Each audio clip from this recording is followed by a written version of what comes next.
Hello बच्चों, this is doctor Snigdha. Welcome to my channel. बच्चों, आज हम पढ़ने वाले हैं टॉटोमेरिज्म। टॉटोमेरिज्म फंक्शनल आइसोमेरिज्म की एक स्पेशल कैटेगरी है। ओके, तो देखते हैं यहाँ पे क्या होता है। एक एल्डिहाइड एक एल्डिहाइड लिया है मैंने, एक एल्डिहाइड, और इस एल्डिहाइड को हाइड्रोजन ये रहा। अब पता है फंक्शनल ग्रुप इसमें कौन सा है? ये वाला है फंक्शनल ग्रुप। फंक्शनल ग्रुप से अटैच्ड जो कार्बन होता है उसको आप क्या बोलते हो? Alpha carbon. तो this one is alpha carbon. Alpha carbon. Okay, now alpha carbon से जो हाइड्रोजन अटैच्ड होता है उन सभी हाइड्रोजन को हम क्या बोलते हैं? Alpha hydrogen. तो ये भी अल्फा हाइड्रोजन है, ये वाला भी अल्फा हाइड्रोजन है, और ये वाला भी अल्फा हाइड्रोजन है। ठीक है, सारे अल्फा हाइड्रोजन है। फाइन। अब एक बात समझना, क्या है ये कार्बन? फंक्शनल ग्रुप का जो कार्बन है वो कार्बन डायरेक्टली ऑक्सीजन से अटैच्ड है। ऑक्सीजन तो बहुत ज्यादा इलेक्ट्रोनेगेटिव होता है, ये आपको पता है। तो ऑक्सीजन क्या करेगा? इन दोनों पेयर्स को, पेयर्स कहां पर दिखे? ऑक्सीजन और कार्बन के बीच में जो इलेक्ट्रॉन पेयर्स हैं, यही तो बॉन्ड है ना। तो ऑक्सीजन कार्बन के बीच में दो बॉन्ड है, मतलब 4 इलेक्ट्रॉन है। उन चारों इलेक्ट्रॉन को ऑक्सीजन अपनी तरफ ज्यादा अट्रैक्ट करके रखता है। एज अ रिजल्ट ऑक्सीजन पे आ जाती है डेल्टा नेगेटिव चार्ज और कार्बन पे आ जाता है डेल्टा पॉजिटिव चार्ज। अब ये जो कार्बन है ना, ये डेल्टा पॉजिटिव हो गया है, ये हो गया इलेक्ट्रॉन डेफिशिएंट। तो अपनी इलेक्ट्रॉन डेफिशिएंसी को कॉम्पेंसेट करने के लिए ये क्या करता है? ये बगल यहां से इलेक्ट्रॉन को अपनी तरफ खींचता है। ठीक है, ओके। तो अल्फा कार्बन से इलेक्ट्रॉन खींचा जा रहा है टुवर्ड्स कार्बोनिल कार्बन। ठीक है, टुवर्ड्स एल्डिहाइड का कार्बन। अब ये जो अल्फा कार्बन था, अल्फा कार्बन, ये कार्बन हो गया इलेक्ट्रॉन डेफिशिएंट। तो ये इलेक्ट्रॉन डेफिशिएंट अल्फा कार्बन क्या करेगा? हाइड्रोजन से हाइड्रोजन से इलेक्ट्रॉन को अपनी तरफ खींचेगा ताकि इसकी इलेक्ट्रॉन डेफिशिएंसी कॉम्पेंसेट हो जाए। ठीक है, तो कार्बन हाइड्रोजन वाला जो बॉन्ड है वो किधर शिफ्ट हो जाता है? वो अल्फा कार्बन की तरफ शिफ्ट हो जाता है। एज अ रिजल्ट इस हाइड्रोजन पे आ जाती है delta positive charge. Getting? Hydrogen पे डेल्टा पॉजिटिव चार्ज आ गई।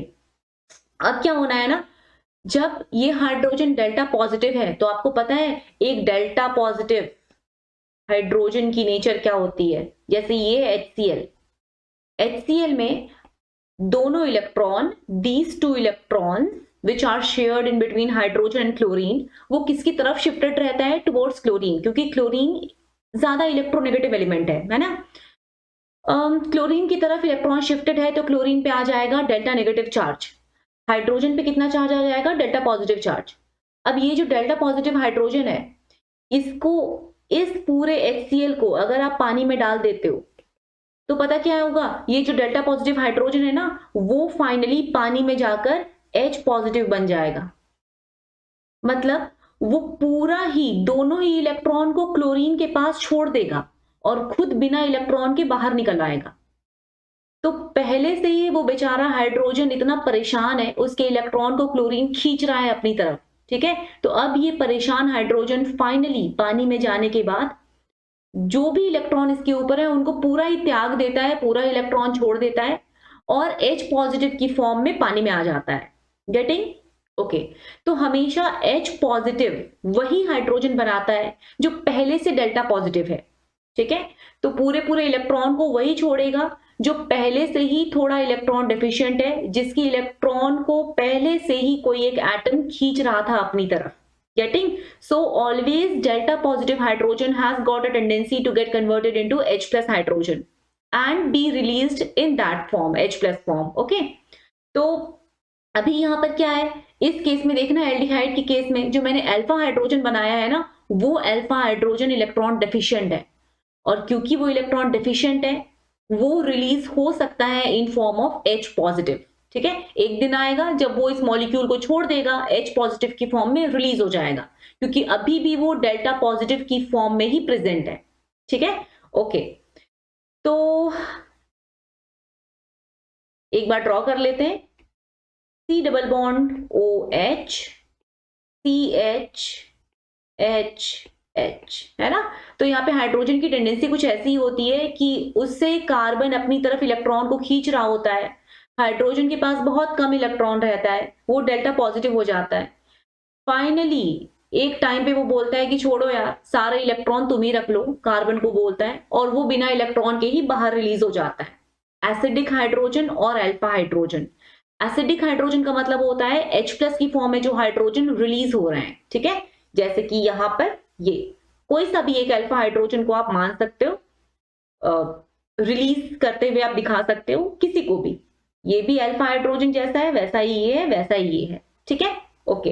तो मैंने एक अल्फा हाइड्रोजन को रिलीज कर दिया, उसके बाद क्या होगा, अल्फा हाइड्रोजन को रिलीज करने के बाद HCH COH। अब देखो H पॉजिटिव अगर रिलीज हो गया है ना, अगर H+ रिलीज हो गया है, H+ कहाँ निकल गया है, बाहर निकल गया है, H+ तो रिलीज हो गया, तो इस कार्बन पे कितनी चार्ज आ जाएगी, ये दोनों इलेक्ट्रॉन कहां पर रह गया, दोनों इलेक्ट्रॉन रह गया इस कार्बन के ऊपर।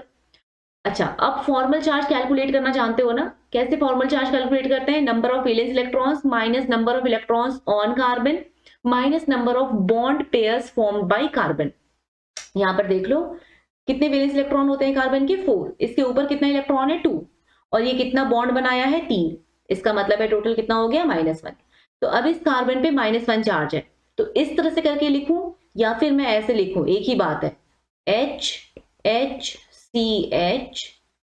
COH और यहां पर माइनस चार्ज बना दिया, समझ गए हो ना। तो हमने जैसे ही प्रोटॉन को रिलीज करा, कार्बन पे आ गया है नेगेटिव चार्ज। अब रेजोनेंस आप पढ़ोगे, रेजोनेंस में आप ये देखोगे कभी भी अगर एक नेगेटिव चार्ज, एक सिंगल बॉन्ड और फिर एक डबल बॉन्ड होता है किसी सिस्टम में, पहले एक नेगेटिव चार्ज है, फिर उसके बाद एक सिंगल बॉन्ड है, फिर एक डबल बॉन्ड है, कहीं भी सिस्टम में, तो नेगेटिव चार्ज मूव करता है टुवर्ड्स डबल बॉन्ड, और डबल बॉन्ड और आगे मूव करता है। कौन मूव करेगा, नेगेटिव चार्ज मूव करेगा, क्योंकि नेगेटिव चार्ज तो फ्री है ना, वो तो एक ही कार्बन, एक ही एटम पे 2 इलेक्ट्रॉन प्रेजेंट है, इसलिए नेगेटिव चार्ज दिख रहा है आपको। तो नेगेटिव चार्ज मूव करता है पहले टुवर्ड्स डबल बॉन्ड वाला जो पाई इलेक्ट्रॉन है वो और आगे मूव करता है, ऐसा रेजोनेंस में होता है। रेजोनेंस टॉपिक की वीडियो देख लेना, ठीक है, ओके। तो अभी यहाँ पे क्या होगा, अभी यहाँ पे फटाफट देख लो, होगा यही कुछ कि ये नेगेटिव चार्ज मूव करेगा टुवर्ड्स कार्बन, और जो डबल बॉन्ड है, दिख रहा है ना, नेगेटिव दिख रहा है, फिर सिंगल बॉन्ड दिख रहा है, फिर यहाँ पे पाई बॉन्ड दिख रहा है, डबल बॉन्ड दिख रहा है, तो नेगेटिव मूव करेगा टुवर्ड्स डबल बॉन्ड, और डबल बॉन्ड मूव करेगा और आगे और आगे। Got it, okay. अब थोड़ा सा ड्रॉ कर लेते हैं, क्या बन गया ये कुछ ऐसा बन गया क्या, देखो क्या ये कुछ ऐसा बना, HCH, इतने लोग तो पहले से थे, ऑक्सीजन H, ये सब तो पहले से था। अभी नया क्या हुआ, नया ये हुआ कि यहां पर एक बॉन्ड आ गया, दोनों इलेक्ट्रॉन चले गए ना, 2 इलेक्ट्रॉन चले गए, मतलब एक बॉन्ड बन गया in between carbon and carbon, okay. फिर क्या हुआ, 2 इलेक्ट्रॉन यहां पर आ गए, पहले से यहां पर देख लो आप, ये जो बॉन्ड वाला, ये वाला जो बॉन्ड वाला इलेक्ट्रॉन था, है ना, ऑक्सीजन और कार्बन के बीच में, वो फाइनली कहां पर जाकर लैंड कर गया है, ऑक्सीजन के ऊपर, ठीक है, ऑक्सीजन के ऊपर दोनों इलेक्ट्रॉन पहुंच गए। इनिशियली ऑक्सीजन के पास कितनी चार्ज थी, थोड़ा कैलकुलेट करना, ऑक्सीजन के पास कितनी चार्ज थी इनिशियली, चलिए कैलकुलेट करते हैं, 1 2 3 4, ऑक्सीजन के पास आउटर मोस्ट शेल में 6 इलेक्ट्रॉन होते हैं, 1 2 3 4, और ये 5th और ये 6th जिससे ये बॉन्ड पेयर बनाया था, टोटल मिलाकर ऑक्सीजन के पास कितने इलेक्ट्रॉन्स हो गए आउटर मोस्ट शेल में, 6 इलेक्ट्रॉन, ठीक है, ओके।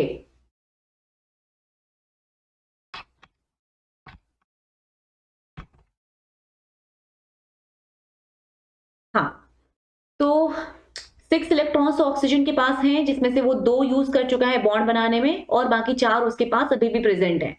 अभी क्या हुआ, देखो पुराने वाले तो ये सारे इलेक्ट्रॉन्स रहेंगे ही ना, 2 नए आ गए और बॉन्ड से उठकर, तो इसका मतलब है अब ऑक्सीजन पे कितनी चार्ज आ गई है, अब ऑक्सीजन पे फॉर्मल चार्ज कैलकुलेट करोगे तो किस तरह से कैलकुलेट करते हो, 6 माइनस इसके ऊपर कितना इलेक्ट्रॉन, 6, माइनस ये बॉन्ड कितना बनाया, 1, इसका मतलब है कि ऑक्सीजन के पास अभी -1 फॉर्मल चार्ज है, गेटिंग, ये ऑक्सीजन के पास है -1 फॉर्मल चार्ज।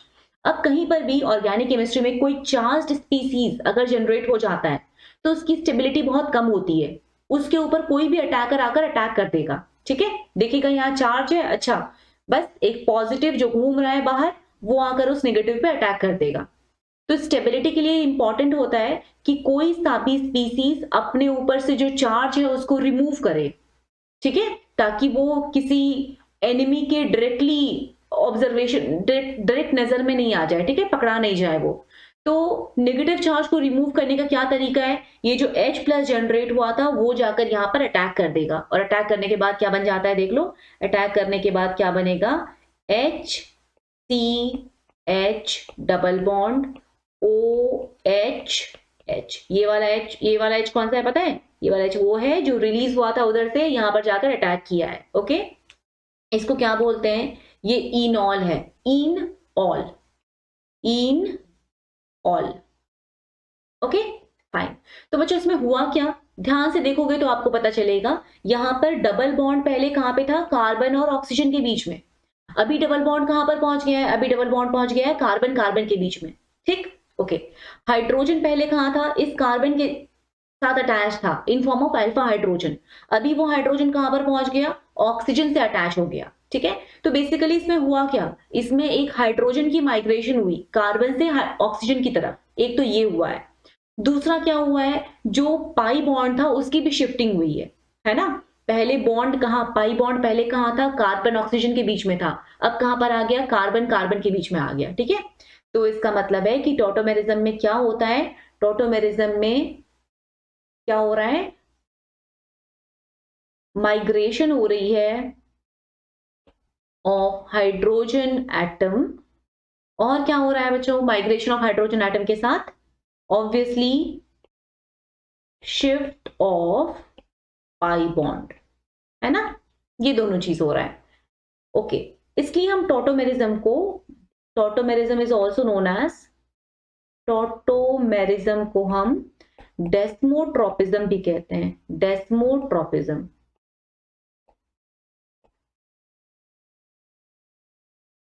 डेस्मो का मतलब होता है बॉन्ड और ट्रोपोस का मतलब होता है टर्न।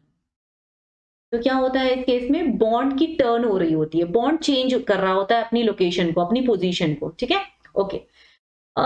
ये वाला जो टॉटोमेरिज्म बहुत सारे तरह के होते हैं, सबसे इंपॉर्टेंट जो आपके लिए है वो अभी जो मैंने बताया वो है, इसे हम कहते हैं कीटो इनॉल टॉटोमेरिज्म, कीटो इनॉल टॉटोमेरिज्म, ठीक है। एक एल्डिहाइड या कीटोन इनॉल बना रहा होता है, किस तरह से एक एल्डिहाइड इनॉल बनाया है मैंने आपको बता दिया, अभी मैं आपको बताऊंगी किस तरह से कीटोन इनॉल बनाता है। ओके, तो फिर से देखो,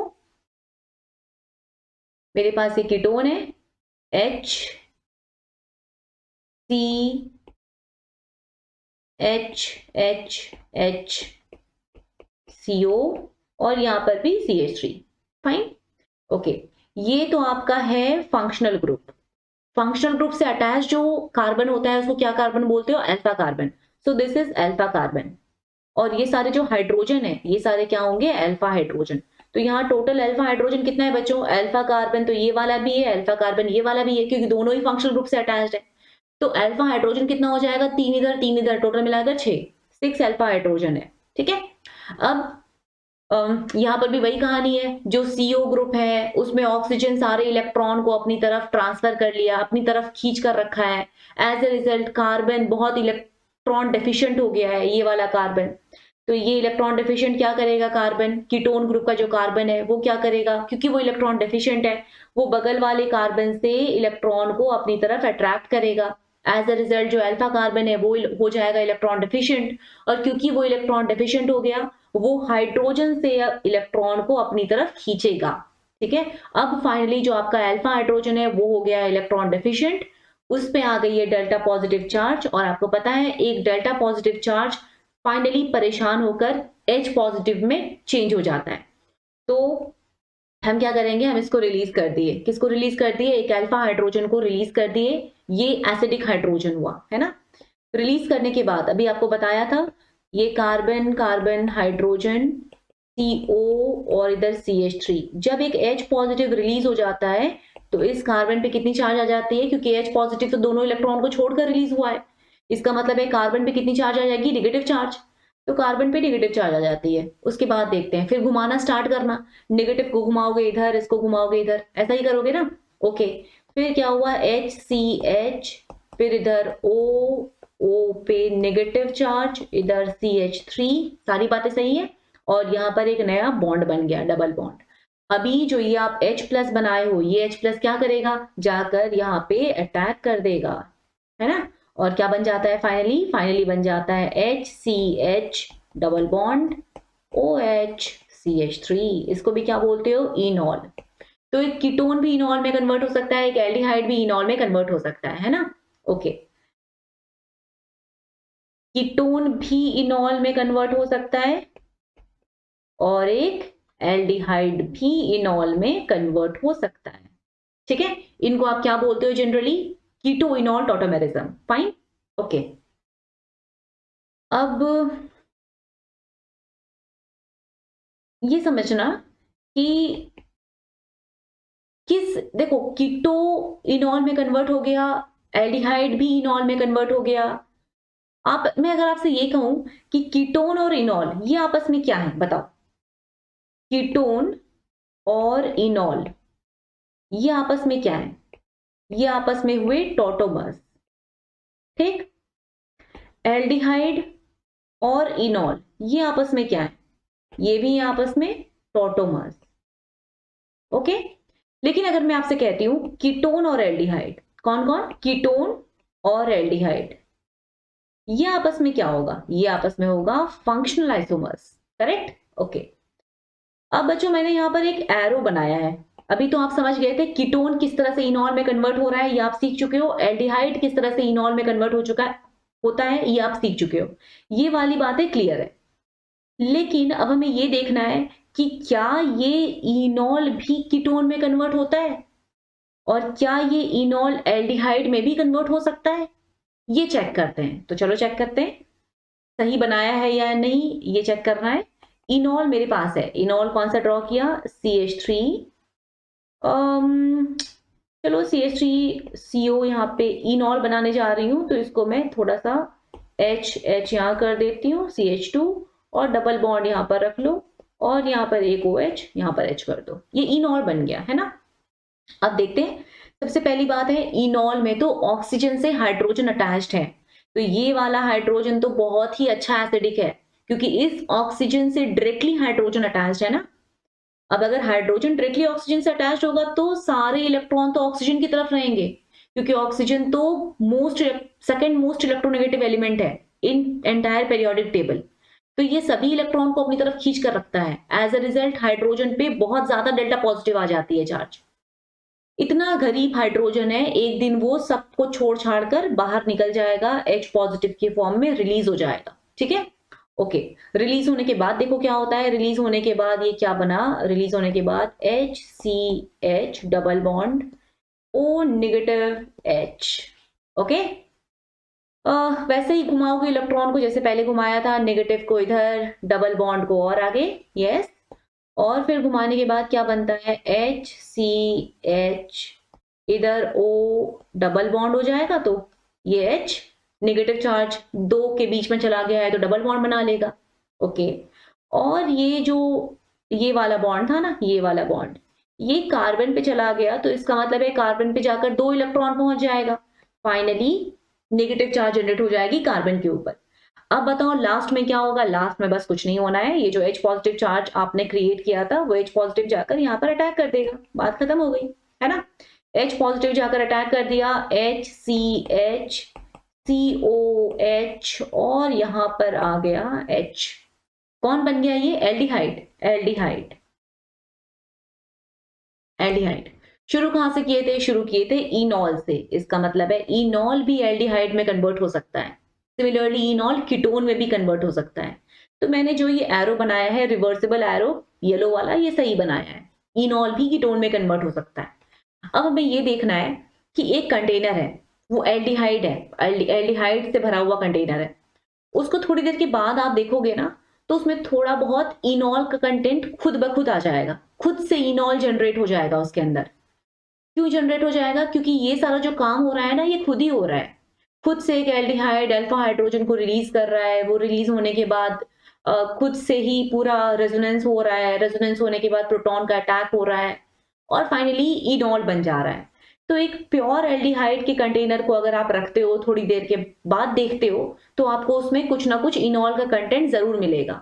अब ये पता करना है कि एक एल्डिहाइड से भरे हुए कंटेनर में एल्डिहाइड ज्यादा मिलेगा या इनॉल ज्यादा मिलेगा। ठीक है, तो आप मुझे ये बताओ, इनॉल का कन्वर्जन एल्डिहाइड में ज्यादा एफिशिएंट है या एल्डिहाइड का कन्वर्जन इनॉल में ज्यादा एफिशिएंट है, ये समझना है बच्चों। ये जो कन्वर्जन स्टार्ट हुई है, ये कहां से स्टार्ट हुई है? रिलीज ऑफ एसिडिक हाइड्रोजन से, correct? Okay, release of acidic hydrogen कहां पर ज्यादा अच्छा है, कहां पे ज्यादा एफिशिएंट है? ऑब्वियसली इनॉल के केस में, क्योंकि इनॉल में OH से हाइड्रोजन रिलीज हो रहा है। एल्डिहाइड या फिर कीटोन में तो कार्बन हाइड्रोजन से हाइड्रोजन रिलीज हो रहा है, और जो कार्बन हाइड्रोजन वाला हाइड्रोजन है उसको तो जबरदस्ती एसिडिक बनाए हैं, है ना? ये वाला हाइड्रोजन तो सच में एसिडिक है क्योंकि ये ऑक्सीजन से अटैच्ड है। ठीक है, ये बहुत स्ट्रॉन्ग अच्छा एसिडिक है ये। ओके, तो क्योंकि ये वाला हाइड्रोजन बहुत आसानी से रिलीज हो जाएगा, इसलिए इनॉल से एल्डिहाइड बनना या इनॉल से कीटोन बनना ज्यादा फेवरेबल है। गेटिंग? तो मैं इस एरो को बड़ा कर देती हूँ, ये जो एरो है ना ये ज्यादा बड़ा रहेगा। ओके, अब बताओ, आपके कंटेनर में एक एल्डिहाइड का कंटेनर है, उसमें इनॉल का अमाउंट ज्यादा मिलेगा या एल्डिहाइड का अमाउंट ज्यादा मिलेगा? ऑब्वियसली मेजर कौन होगा? ऑब्वियसली मेजर होगा एल्डिहाइड। यस, एल्डिहाइड यहां पर और यहां पर इनॉल, और इसकी परसेंटेज कम, इसकी परसेंटेज ज्यादा, ये मेजर। सिमिलरली कीटोन और इनॉल में, कीटोन और इनॉल में क्या होगा? इसकी परसेंटेज कम, इसकी परसेंटेज ज्यादा। अच्छा, एक बात तो पता है ना, इन एल्डिहाइड इनॉल में कन्वर्ट होता है, इनॉल एल्डिहाइड में, कीटोन इनॉल में, इनॉल कीटोन में। एल्डिहाइड कीटोन में कन्वर्ट नहीं होता खुद से। ठीक है, एल्डिहाइड को आप कीटोन में कन्वर्ट, एल्डिहाइड का कंटेनर रखोगे तो थोड़ी देर के बाद वो कीटोन नहीं बन जाएगा, इनॉल बनेगा। ठीक है, थोड़ा बहुत जितना भी बनना है इनॉल बनेगा। तो एल्डिहाइड कीटोन आपस में फंक्शनल आइसोमर्स हैं। टॉटोमर्स तो एल्डिहाइड इनॉल और कीटोन इनॉल है। Getting? Okay, percentage of enol content. देखो, इनॉल का बनना तो पूरा डिपेंडेंट किस पे है? प्रोटॉन के रिलीज होने पे। तो percentage of enol content is directly proportional to number of alpha hydrogen. Okay, generally तो क्या होता है, अमाउंट ऑफ इनॉल कम होता है when compare to amount of aldehyde और कीटोन। ठीक, लेकिन अगर कभी इनॉल में मान लो इनॉल की स्टेबिलिटी बढ़ गई, पता है ना जो स्टेबल होता है हमेशा वो ज्यादा बनता है। तो अगर कभी भी इनॉल की स्टेबिलिटी बढ़ जाती है ना, बिकॉज ऑफ इनॉल में हो गया रेजोनेंस, या इनॉल में हो गया एरोमेटिसिटी, या इनॉल में हो गया intramolecular hydrogen bonding. Intramolecular hydrogen bonding मैंने सिखा रखा है, वीडियो देख लेना। ठीक है, तो ये सब चीजें अगर कभी आ जाती हैं तो स्टेबिलिटी हमेशा बढ़ जाती है मॉलिक्यूल की, है ना?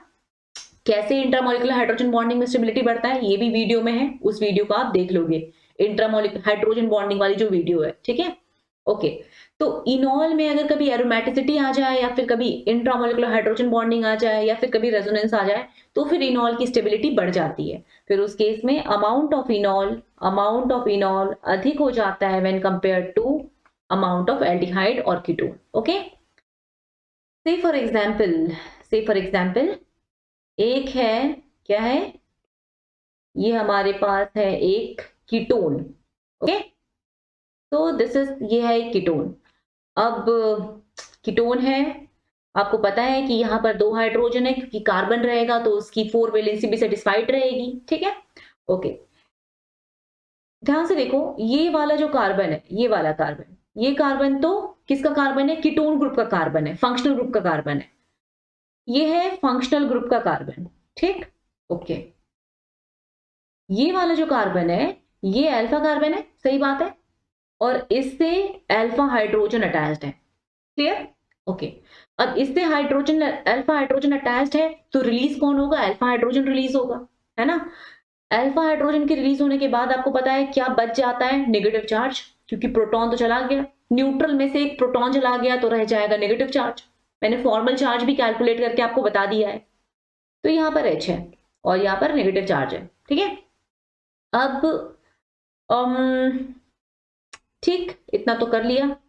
अब क्या करते हैं, नेगेटिव चार्ज को घुमाना शुरू करो, यही तो करते हैं टोटोमेरिज्म में। इसको इधर घुमाओ, इसको ऊपर घुमाओ, ठीक है। क्या बना, बन गया कुछ ऐसा, ये एक रिंग, यहाँ पे बॉन्ड और एक बॉन्ड यहाँ पर, जो अभी नया नया बॉन्ड बना है, ठीक है। ऑक्सीजन पे पहुंच गया है दोनों इलेक्ट्रॉन, तो ऑक्सीजन पे आ गई है नेगेटिव चार्ज। अब ये जो नेगेटिव चार्ज ऑक्सीजन के ऊपर आई है, इस पे कौन अटैक करेगा आकर, वो अल्फा हाइड्रोजन जो रिलीज हुआ था, है ना। तो बस ये आकर यहाँ पर अटैक कर देगा अल्फा हाइड्रोजन जो रिलीज हुआ था पहले। अटैक कर देने के बाद क्या बन जाता है, अटैक कर देने के बाद ये सारे तो हैं ही, और ये बन गया फेनॉल। फेनॉल को ध्यान से देखोगे तो क्या दिखेगा, phenol is in all, phenol, phenol, इनॉल, ठीक है। तो फेनॉल की कॉन्सेंट्रेशन की जो परसेंटेज होती है वो अधिक होती है when compare to its respective ketone, okay. तो इसकी परसेंटेज ज्यादा होती है और इसकी परसेंटेज कम होती है, क्यों, क्योंकि फेनॉल में है aromaticity, because of aromaticity in phenol, aromaticity in phenol, okay fine.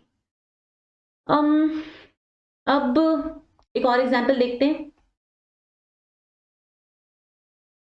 मैंने ड्रॉ किया है ये कंपाउंड CO, इधर यहां पर भी एक CO बना दिया, ओके। अब ये देखो इधर यहाँ पे क्या है, CH3, कुछ नहीं लिखा हुआ है, तो यही होगा ना, एक कार्बन होगा और उसकी वैलेंसी को सेटिस्फाई करने के लिए 3 साथ में हाइड्रोजन होंगे। यहाँ पर एक हाइड्रोजन है, यहाँ पर एक हाइड्रोजन है। अब ये बताओ इन सब में अल्फा हाइड्रोजन तो बहुत दिख रहे होंगे आपको, ये है फंक्शनल ग्रुप, ये है फंक्शनल ग्रुप का कार्बन, तो इसके बगल वाला कार्बन क्या होगा, अल्फा कार्बन होगा। तो अल्फा कार्बन ये भी है, अल्फा कार्बन ये भी है और अल्फा कार्बन ये भी है। लेकिन इन सब में से सबसे ज्यादा इलेक्ट्रॉन डिफिशिएंट कौन सा अल्फा कार्बन है, सबसे अधिक इलेक्ट्रॉन डिफिशिएंट, ऑब्वियसली बीच वाला, क्योंकि इस कार्बन को इलेक्ट्रॉन डिफिशिएंट बनाने के लिए अगल बगल में 2 CO ग्रुप हैं, है ना, ठीक है। तो ये क्योंकि मोस्ट इलेक्ट्रॉन डेफिशिएंट है, इसलिए इसका जो हाइड्रोजन होगा वो मोस्ट इलेक्ट्रॉन डेफिशिएंट होगा और वो मोस्ट एसिडिक भी होगा। तो इसलिए सबसे पहले इसको रिलीज कर दोगे। इसको रिलीज करने के बाद, रिलीज कैसे करना है, बीच वाले को रिलीज करना है, साइड वाले को रिलीज नहीं करना है, क्योंकि बीच वाला जो है वो ज्यादा एसिडिक है, ठीक है। ओके, अब रिलीज कर दिया तो इधर है CO, इधर है वही अपना पुराना, यहाँ पे नेगेटिव चार्ज आ गया, ठीक। नेगेटिव चार्ज को फिर क्या करना होता है, घुमाना होता है। तो चलिए घूमने निकल गया, ये इधर जाएगा, ये इधर जाएगा, ओके। फिर आगे बढ़ो, आगे बढ़ोगे तो क्या मिलेगा, आगे बढ़ोगे तो यहाँ पर इस तरह से कुछ, ये बन गया डबल बॉन्ड, यहाँ पर आ गया O पे एक नेगेटिव चार्ज पहुंचा, O पे पहुंचा एक नेगेटिव चार्ज और यहाँ डबल बॉन्ड O पहले से था, ओके। अब जो हाइड्रोजन था जो रिलीज हुआ था वो क्या करेगा, इस O नेगेटिव के पास जाकर अटैक कर देगा, है ना, इसकी स्टेबिलिटी को बढ़ाने के लिए। तो बस वो पहुंच गया, यहां पर जाकर अटैक कर दिया और अटैक होने के बाद, आफ्टर अटैक क्या होता है, अटैक होने के बाद ये डबल बॉन्ड हो, यहाँ पर O, यहाँ पे H पॉजिटिव O नेगेटिव के साथ बॉन्ड बना लिया, ओके। अब देखो ध्यान से, ये H जो है ये डेल्टा पॉजिटिव है क्योंकि ये ऑक्सीजन से अटैच्ड है, ऑक्सीजन इज डेल्टा नेगेटिव। यहां तो बगल में एक डेल्टा नेगेटिव ऑक्सीजन प्रेजेंट है। मैंने आपको बताया है एक ही मॉलिक्यूल के अंदर अगर कभी एक डेल्टा पॉजिटिव हाइड्रोजन हो और उसी मॉलिक्यूल में एक हाईली इलेक्ट्रोनेगेटिव एलिमेंट हो तो उनके बीच में अट्रैक्शन होती है। एक डेल्टा पॉजिटिव डेल्टा नेगेटिव के बीच में अट्रैक्शन होती ही है। अगर डेल्टा पॉजिटिव हाइड्रोजन है तो फिर इस तरह के बॉन्ड को आप क्या बोलते हो, H बॉन्ड। और जो भी bond with in the molecule बनता है उसको क्या बोलते हैं, इंट्रामॉलिक्यूलर H बॉन्ड। किसी भी बच्चा को डाउट है तो आप हाइड्रोजन बॉन्डिंग वाला वीडियो जरूर देख लेना, okay. Intramolecular H bond, got it, intramolecular. और इंट्रामोलिक्यूलर H बॉन्ड इसके अंदर बन गया। ये था क्या बच्चा, ये क्या था, इसको ये क्या था, ये ऑब्वियसली आपका इनॉल था, है ना, एक डबल बॉन्ड छूट गया, ये इनॉल था। तो इनऑल पहले तो ये कीटोन था इधर वाला, लेकिन फाइनली अभी ये क्या बन गया है, एक इनॉल बन गया है। लेकिन इस इनॉल में थोड़ी कुछ अच्छी बात है। क्या अच्छी बात है, इसके अंदर एक इंट्रामोलिक्यूलर हाइड्रोजन बॉन्ड है। तो एक मॉलिक्यूल के अंदर ही अगर कभी बॉन्डिंग हो रही होती है, तो आपको पता है ना, बॉन्ड बनना हमेशा एक मॉलिक्यूल को ज्यादा स्टेबलाइज करता है, क्योंकि जब भी कभी बॉन्ड बनता है एनर्जी रिलीज होती है बाहर, तो मॉलिक्यूल के पास कम एनर्जी रह जाती है। और अगर मॉलिक्यूल के पास कम एनर्जी रह जाएगी तो उस मॉलिक्यूल की स्टेबिलिटी बढ़ जाएगी, ठीक है। तो because of intramolecular hydrogen bonding, आपका ये वाला जो कंपाउंड है, इसकी स्टेबिलिटी, ये इनॉल की स्टेबिलिटी बढ़ जाती है। एज अ रिजल्ट इसकी परसेंटेज भी इंक्रीज हो जाती है। Okay fine. तो ये सारे पॉइंट्स को ध्यान रखना, सभी पॉइंट बहुत इंपॉर्टेंट हैं। और कोई डाउट हो तो आप मुझे भेज सकते हो। Keep practicing, keep revising. Bye, all the best. Do like, share and subscribe the channel.